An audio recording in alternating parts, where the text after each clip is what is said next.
Conformément à la feuille de route du président de la République, son Excellence Al-Hajj Ismail Omar Guelleh, pour l'établissement de règles essentielles de gestion en matière de prévention, de circulation et de sécurité routière dans notre pays, afin de réduire les taux des accidents. En effet, Monsieur le Ministre, pour pouvoir concrétiser cela, il est temps d'agir pour lutter contre l'insécurité routière en faisant en sorte que la sécurité routière soit intégrée au cœur des préoccupations nationales. Mes deux questions sont les suivantes, Monsieur le Ministre. Quel plan d'action national avez-vous établi pour lutter contre l'insécurité routière? Qu'apporte-t-elle la ratification de la Charte africaine? En bref, Monsieur le Ministre, sur la sécurité routière. Machallah, avec Djibouti 1P, qui vise à aider le Centre d'études et de recherche de Djibouti.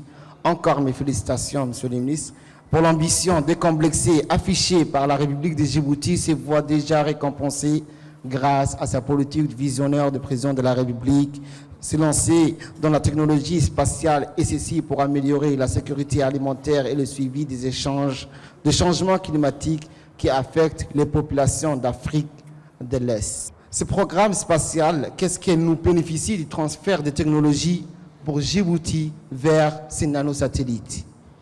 Pourriez-vous nous dire s'il y en a des applications concrètes dans le cadre de la protection de l'environnement que ce programme spatial développe?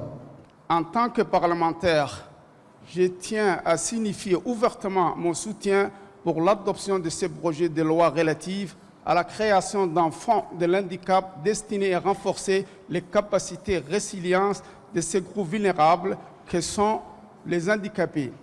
Tout être humain normal peut devenir ou être affecté du jour au lendemain d'un handicap suite à un accident, maladie ou tragédie.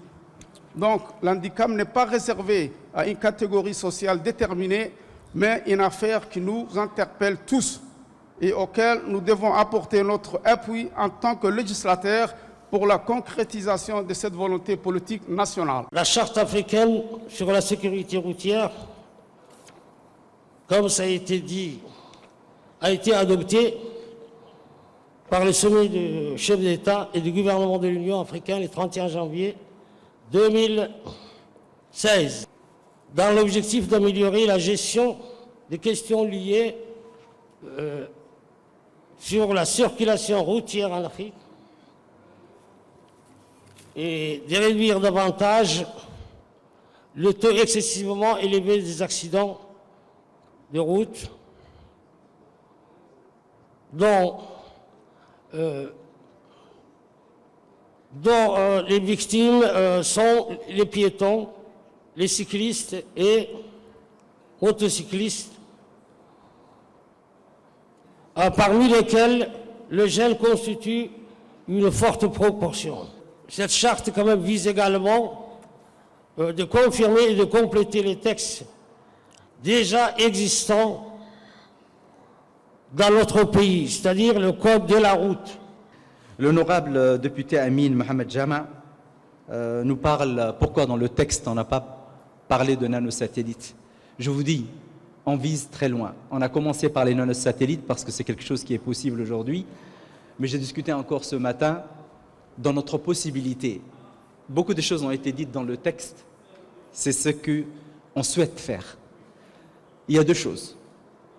Ces nanosatellites, dans un premier temps, nous permettront de collecter des données, pas d'avoir des images très précises. On ne va pas se mentir, je préfère être franc. Mais on s'inscrit, Inch'Allah, dans la deuxième phase. Et il faut un peu plus de moyens, bien sûr. Mais comme les étudiants aujourd'hui sont capables de faire ce projet de formation, le satellite ne nous coûtera pas très cher. C'est le lancement et quelques équipements, parce qu'ils savent faire. C'est la caméra qu'on mettra. Et on veut avoir nos propres images, au lieu d'aller les demander ailleurs, de les acheter ailleurs. Si par exemple le ministre de la Défense ou le ministre de l'Intérieur ont besoin d'une précision, au lieu de les demander à des pays tierces, on pourra les avoir en fonction du besoin et de la demande. Déjà, je tenais à remercier justement, à travers justement votre manque de commentaires par rapport à ce projet de loi. Ça démontre vraiment votre engagement et votre soutien aux personnes handicapées en République de Djibouti.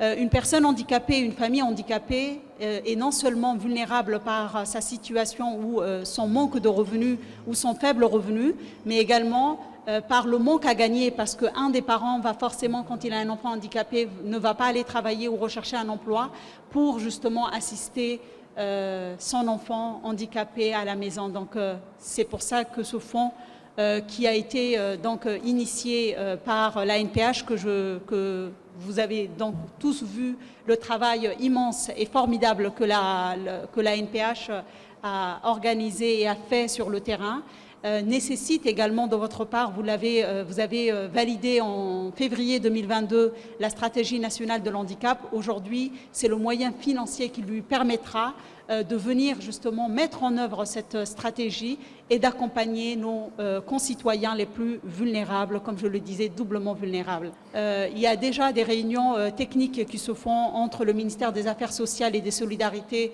et le secrétariat général du gouvernement, puisque la NPH est placée sous le rattachement de la présidence, pour que nous puissions accompagner également la NPH et ce fonds de solidarité pour le handicap. Et les discussions sont en cours. Mais d'ores et déjà, il faut savoir que la question de l'handicap a toujours été prise en charge par le gouvernement. Ce n'est pas avec la création de la NPH que ça a débuté.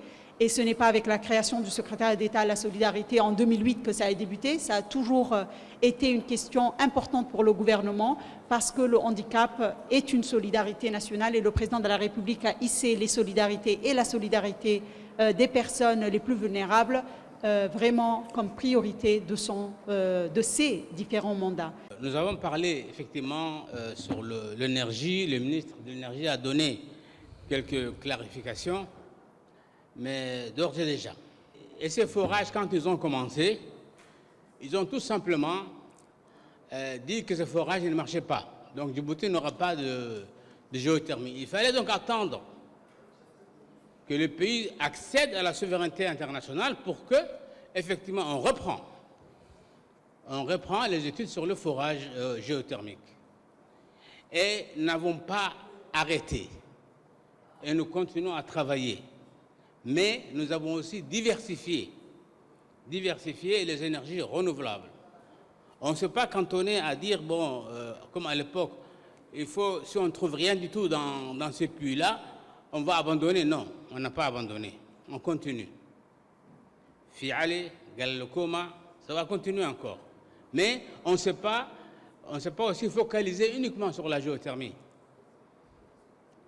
On a pris toutes les énergies renouvelables, énergie verte. On a dit qu'en 2035, le pays va produire uniquement de l'énergie verte. Mais je pense que bien avant ça, nous allons produire les énergies vertes, puisque vous avez vu que les éoliens qui ont été placés du côté jusqu'au lac Assal, vont déjà débuter. De l'énergie hydroéolienne qui va... On fera les essais, ce n'est pas les études sont déjà terminées. On va faire les essais dans la passe du Goubette. Le matériel arrive à la fin de ce mois-ci. Et donc, on va commencer au mois de décembre déjà à faire les essais pour voir qu'est-ce que ça donne en matière de puissance électrique dans cette zone-là. Ça aussi, c'est de l'énergie verte. Nous avons aussi, dans d'autres zones, vous connaissez que nous avons la vitesse de vent. Et sur ces vitesses de vent, nous avons remarqué que notre pays est riche. Et riche, quand on regarde globalement la carte du pays, nous voyons quand même que presque tous les pays, il y a du vent qui peut produire de l'énergie éolienne. Pour les petites installations, il y a les solaires qui sont déjà en fonctionnement dans certains endroits du pays. Tout cela veut dire quoi? Tout cela veut dire qu'on va tendre vers une baisse de kilowattheures dans le pays. C'est ça le plus important. Pourquoi on va dans ce sens-là? C'est pour éviter à ce que le fioul, qui commence quand même à grimper sans arrêt, nous allons l'abandonner.